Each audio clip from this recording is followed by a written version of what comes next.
24 de febrero y esta introducción musical, la Misa Criolla, esta obra maestra compuesta por Ariel Ramírez, escuchábamos la voz de Mercedes Sosa y tiene que ver porque es una manera de unirnos a las plegarias que en todo el mundo se están elevando por la salud del Papa Francisco. Hace instantes culminó en el Vaticano, en la Plaza San Pedro, el rezo del Rosario, que fue convocado por los cardenales justamente, y fue presidido por el secretario de Estado, el cardenal Pietro Parolin, en la Plaza San Pedro, el rezo del Santo Rosario por la salud del Papa.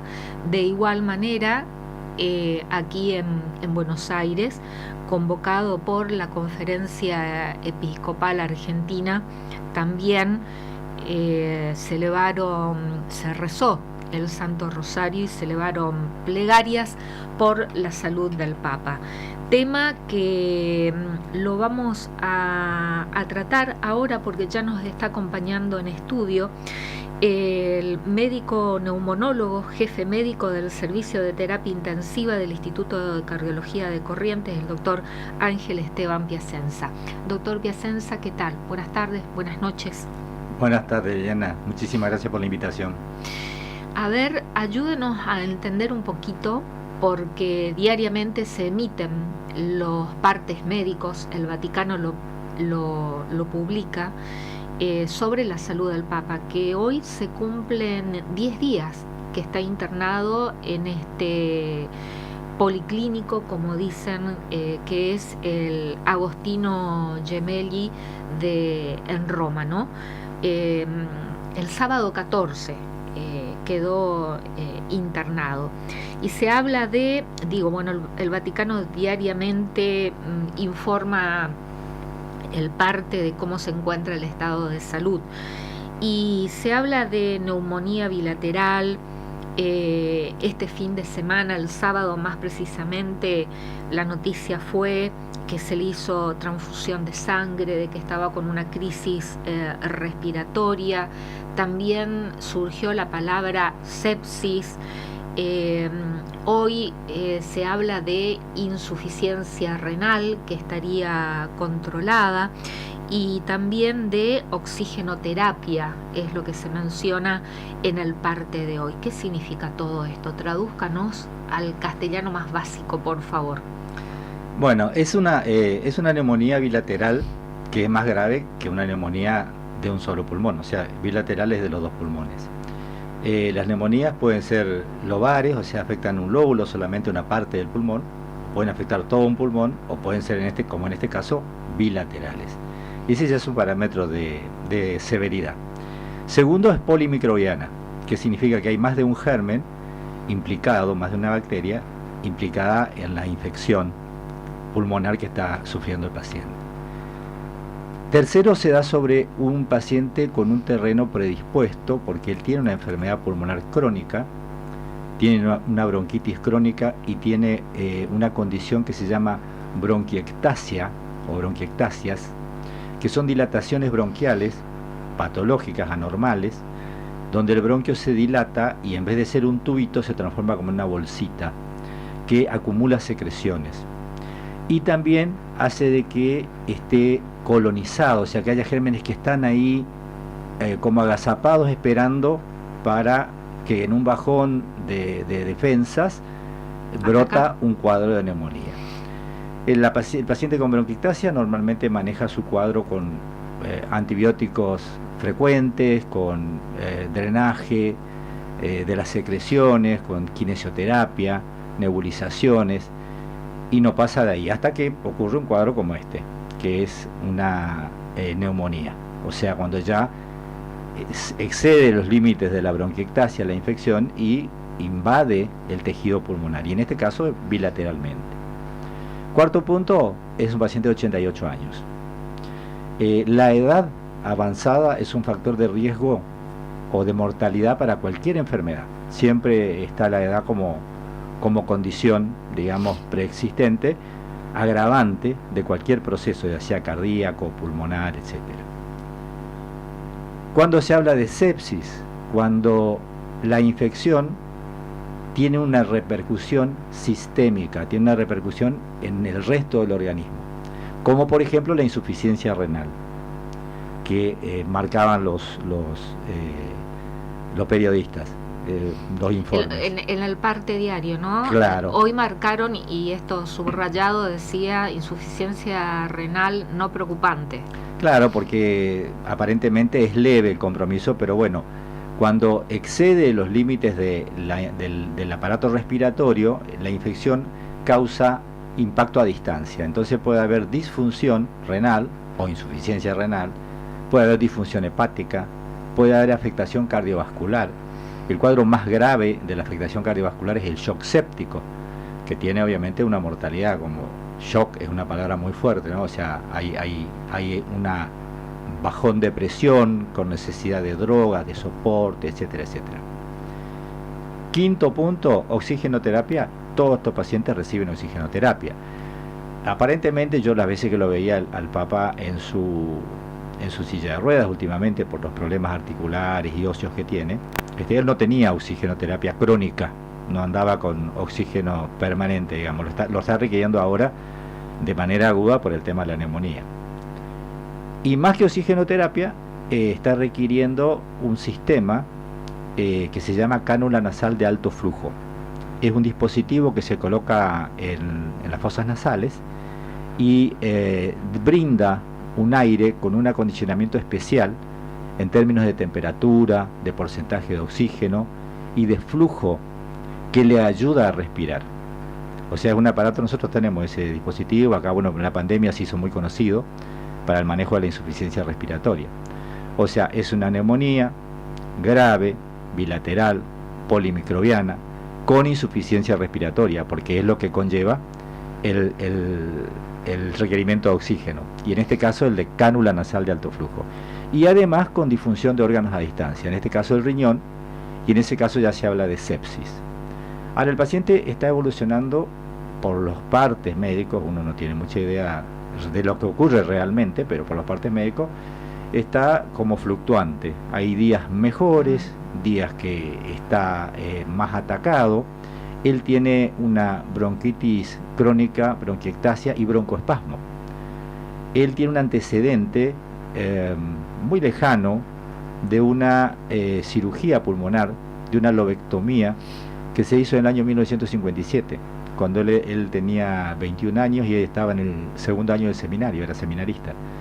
Y él fue la primera vez que se enfrentó, y lo relata eso en su biografía, se enfrentó a la posibilidad de la muerte, ¿sí? Porque se imagina lo que era sacar un lóbulo pulmonar, el lóbulo superior derecho. Probablemente, uno hace conjeturas, probablemente tenía ese lóbulo debido a una neumonía con abscesos, o sea, colecciones de pus, que en ese momento no había mucha antibióticos ni otro tipo de recursos, y cuando había un compromiso de esa característica, una de las opciones era la cirugía, sacar el pedazo, y lo hicieron bien, porque él después se recuperó bien y tuvo una vida muy buena en el punto de vista de su calidad de vida, era un hombre delgado, activo, vital, etcétera.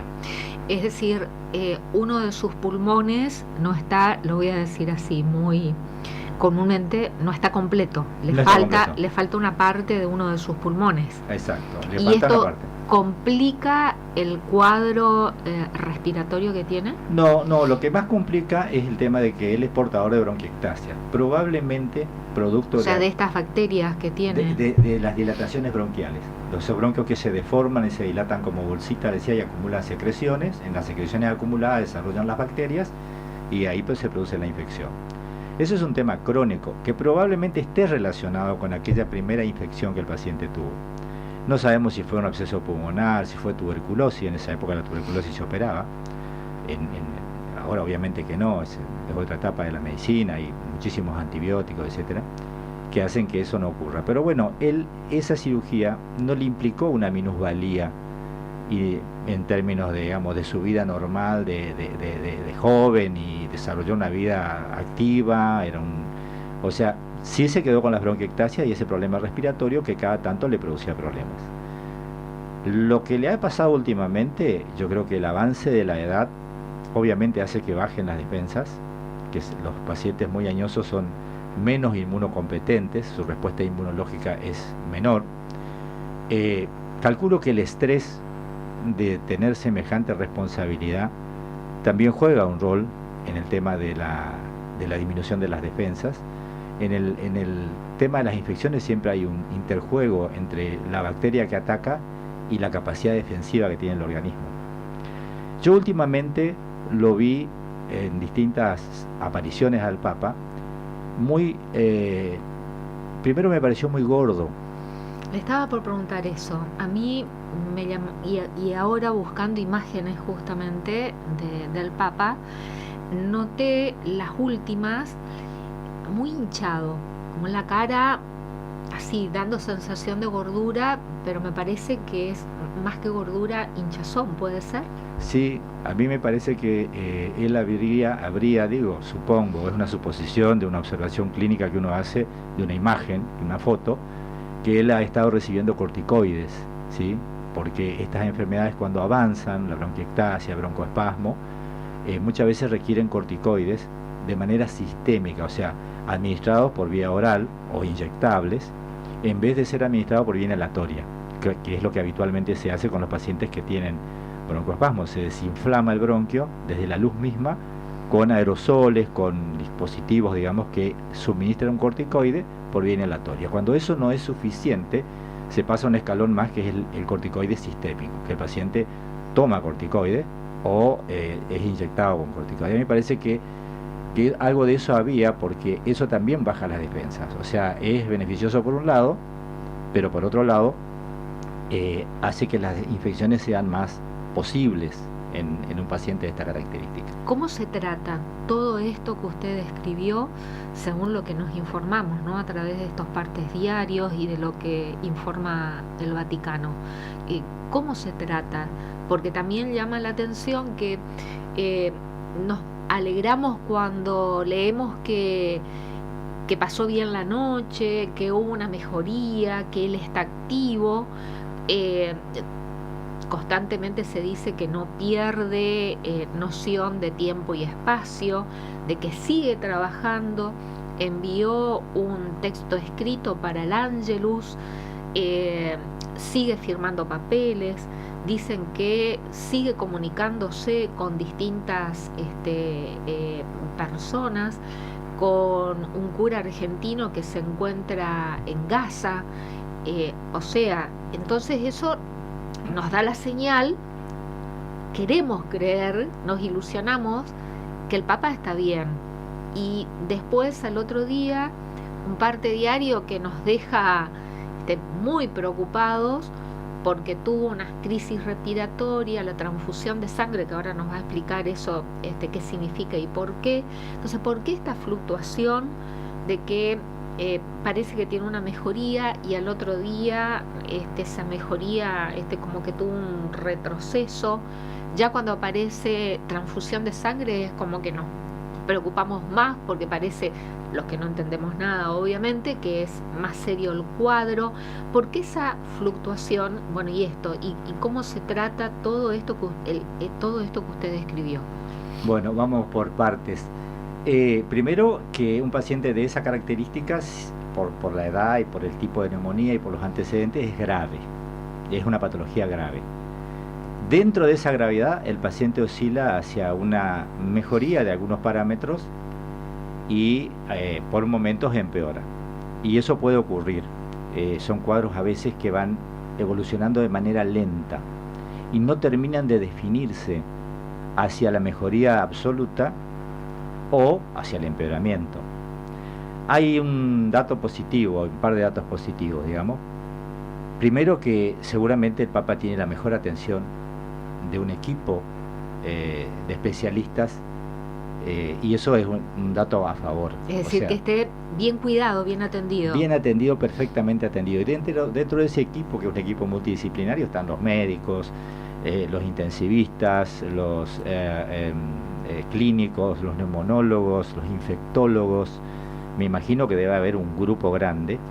Y los enfermeros, por supuesto, que son los que lo cuidan, los que lo movilizan, los enfermeros son fundamentales y yo los adoro los enfermeros. O sea, para mí enfermería es la primera línea en terapia intensiva. Y bueno, yo soy jefe de una terapia intensiva y sé lo que valen los enfermeros. Pero hay otro grupo de profesionales que seguramente están muy encima de él, que son los kinesiólogos. Kinesiólogos especialistas en cuidados respiratorios. Acá existe en la Argentina, y estos kinesiólogos especialistas en cuidados respiratorios fueron una herramienta muy potente cuando fue la pandemia. Estos kinesiólogos saben manejar la ventilación mecánica, que es ayudar con un aparato respirador a que el paciente respire mejor, ya sea de manera invasiva, que es cuando se intuba al paciente, o no invasiva, ¿sí? Y son clave en el soporte de ayudarlo a respirar, aguantar con el paciente respirando de manera espontánea, ya sea con cánula nasal de alto flujo, con una máscara a través de la cual se pueda empujar, entre comillas, el aire para ayudarle a la musculatura respiratoria del paciente para que no claudique, para que no pasemos a la etapa más crítica, que es el paciente intubado. O sea, si hay una buena noticia en él, además de su lucidez, es que no fue intubado, no ha sido intubado, no ha llegado a la instancia de la ventilación mecánica invasiva. Y la otra buena noticia, que esto que recibe gente, la recibió a la primera ministra italiana. Y le hizo una broma, dicen, ¿no? Sí, se ve que algunos, él pide que recen por él, sí. Y le dijo en forma irónica, se ve que algunos dijeron, rezaron para que me muera, pero no les voy a dar el gusto o algo así. Sí, él tiene un humor ácido a veces, sí. Es una personalidad increíble, pero a mí lo que no me parece bien es que un paciente en esas condiciones esté trabajando. O sea, él está firmando papeles, como decías recién, está recibiendo gente, y a mí me parece que todos los esfuerzos deberían concentrarse en su salud, y toda su energía debería estar puesta en su salud. Pero es un hombre con un espíritu tan grande y tan generoso, que no le quita... Y tan humanista, ¿no? Y tan humanista, por supuesto, y que no le quita el cuerpo a esta situación, aún en la situación que se encuentra. A mí me parece exagerado que se le pida a él que siga haciendo este tipo de actividades, aunque él quiera, estando en esta condición. Él debería recuperar su salud. Con respecto a las transfusiones, pues... A mí me parece, perdón, sí. Puede ser que esté equivocada, y uno opinando a mucha distancia y con la poca información que tenemos, y tomando con pinzas también, porque por supuesto que circula mucha información que no es veraz, y algunos hasta poniéndole una gravedad mayor de lo que justamente estamos hablando, el estado de salud, deformando la información. Entonces tenemos que tener mucho cuidado en el mundo de la información, que es lo que uno consume, y saber separar y a qué fuentes ir, ¿no? Para no caer en la desinformación precisamente. Pero da la impresión de que es difícil convencerlo de que no trabaje o que no esté actualizado en lo que está pasando, ¿no?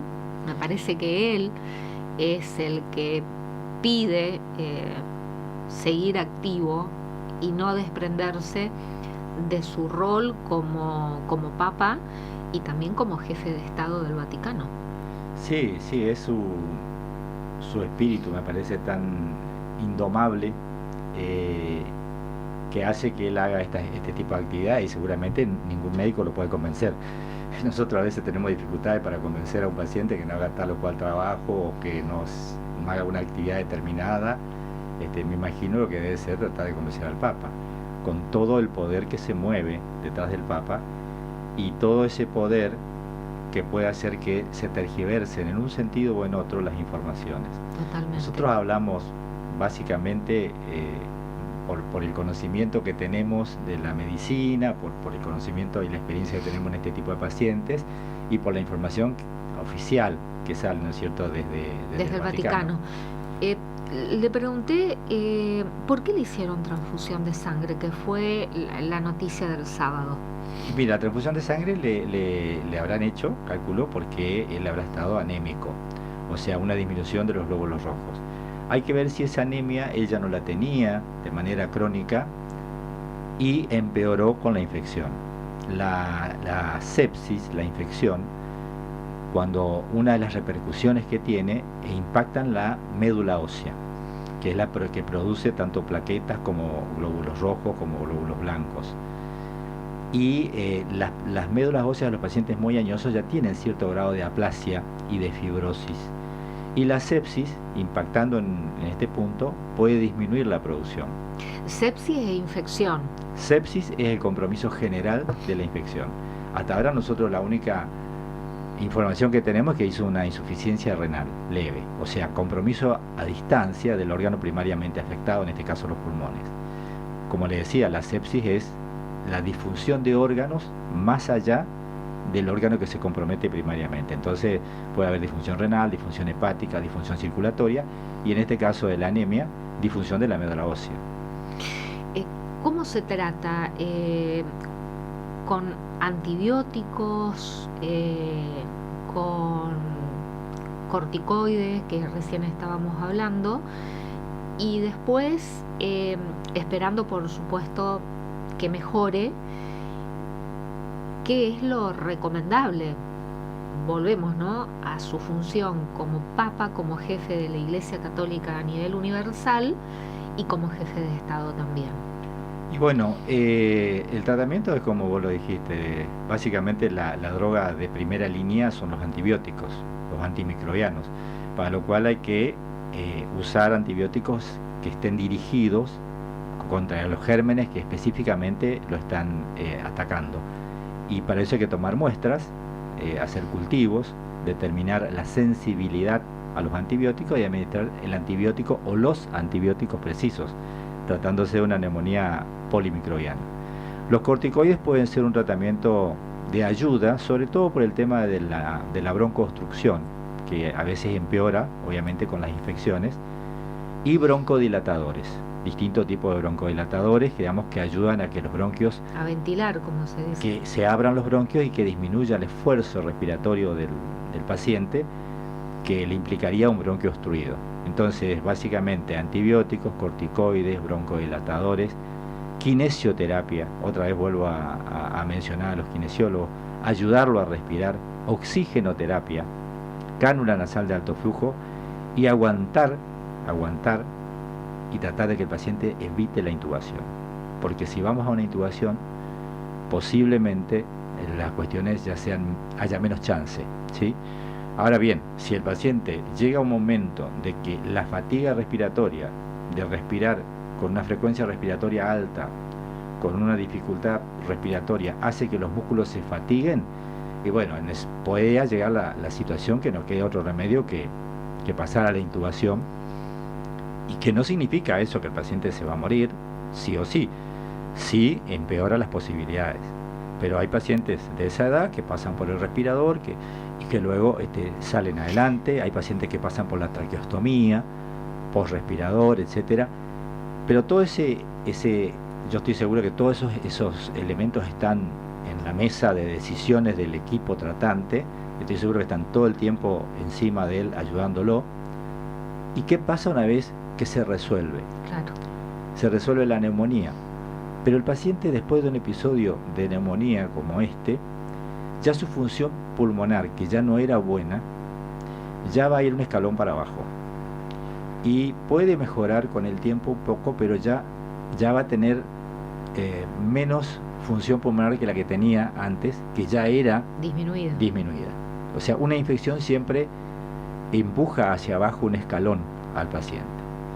Con lo cual, pero esto ya es una opinión personal, me parece que pedirle a un hombre enfermo, crónico, que sale de una situación de estas, que continúe trabajando en un cargo tan importante, me parece que es excesivo y hasta egoísta, digamos, de parte de los que quisieran pedirle eso.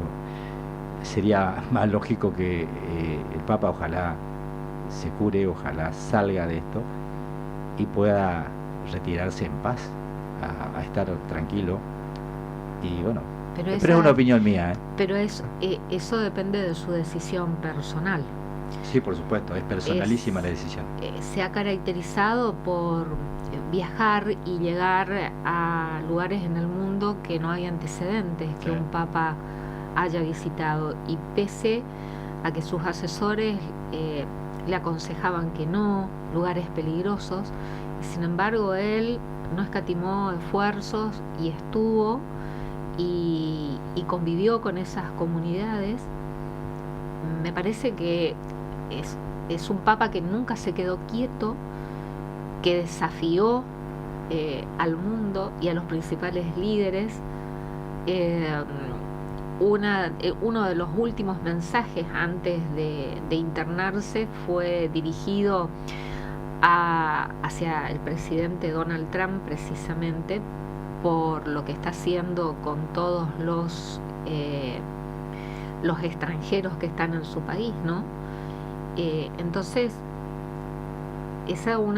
sería una decisión que depende de él exclusivamente, pero a la par también entiendo lo que usted dice, aquellos que decimos, me incluyo, que este es un momento en que el mundo más lo necesita, por todo lo que estamos viviendo, ¿no? Y con el avance de cierta dirigencia a nivel mundial que preocupa por el tipo de ideología que abrazan. Entonces decimos, en el momento en que el mundo más te necesita, pero es cierto, es egoísta de nuestra parte pedirle que continúe de pie y haciendo frente y desafiando todo lo que él desafió e hizo frente, y que se ganó muchos enemigos, de hecho. Así es, sí, el mundo de hoy está muy convulsionado. Las guerras, las desigualdades. Él siempre está a favor de los desposeídos, de los marginados, y así trabajó toda su vida. No es que lo hace ahora de papa, digamos. Totalmente. O sea, fue siempre su perfil, un perfil jesuítico. Totalmente. Jesús era así. Y bueno, no sé, porque viste, uno habla desde lo técnico, desde la medicina, pero hay cosas que nos exceden a nosotros. Y a veces hay milagros, y a veces da ganas de creer en los milagros. Nosotros hemos visto pacientes que no le dábamos ninguna chance y vivieron, y nos vinieron a visitar a los 3 meses a saludarnos. Nosotros siempre peleamos a favor del paciente, nunca bajamos la guardia, y a veces ocurren cosas extraordinarias, por así decirlo. Bueno, tal vez todo este clamor que hay en el mundo, de la gente que lo quiere, de los que están rezando, de los que están pidiendo, termine obrando un milagro.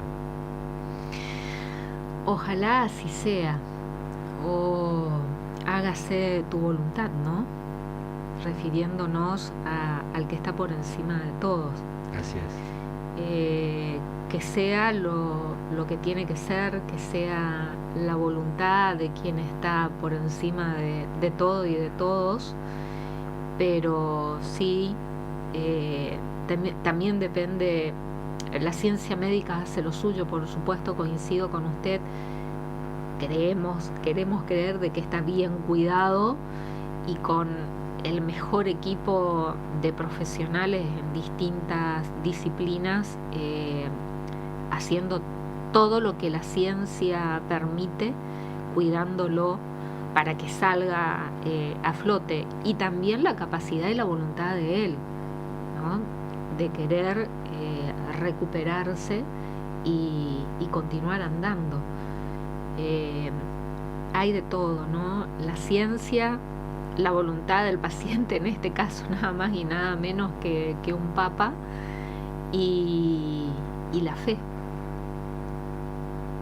Es así, Liliana. Hablando de ciencia y de fe, que por ahí creemos que se contraponen. No sé si se contraponen, por ahí se complementan. Hay gente que tiene fe que colabora, que es positiva, que pide, que ora, que reza. Y yo no tengo evidencia científica para decir que a esa gente le va mejor, pero creo que le va mejor. Doctor Ángel Piacenza, fue un placer, realmente. Muchas gracias y esperemos que no tengamos que volver a consultarlo, es una expresión de deseo, ¿no? Igualmente estoy a tu disposición cuando quieras, cuando necesite, cuando sea necesario, no hay problema. Lo último, no sé, policlínico, dicen, ¿no? Hospital que está en Roma, donde está siendo asistido el Papa, Agostino Gemelli, o como se pronuncia en italiano el nombre, ¿tiene la especialidad de este tipo de afecciones?